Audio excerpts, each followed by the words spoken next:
Indonesian Idol 2021 akhirnya mengumumkan juara pertama untuk season ini. Rimar Kalista berhasil menyandang gelar juara Indonesian Idol 2021 setelah mengalahkan Mark Natama.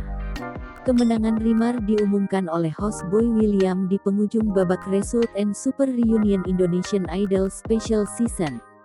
Rimar seperti tak percaya mendengar namanya disebut sebagai juara. Mark kemudian langsung mengucapkan selamat kepadanya.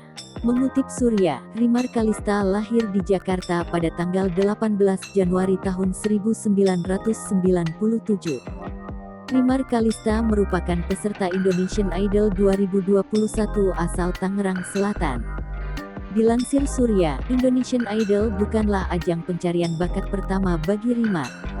Sebelumnya, Rimar pernah mengikuti The Voice Indonesia hingga masuk babak knockout dari tim kakak.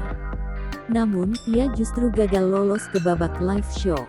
Padahal, penampilan Rimar saat itu mendapat 3 standing ovation dari juri. Di ajang Indonesian Idol 2021, langkah Rimar nyaris terhenti di babak showcase. Beruntungnya Rimar diselamatkan oleh wildcard dari Judika. Sepanjang babak audisi hingga eliminasi 1-3, Rimar konsisten menunjukkan penampilan terbaiknya. Nama Rimar pun mulai mencuri perhatian sejak mendapat 5 standing ovation dari juri.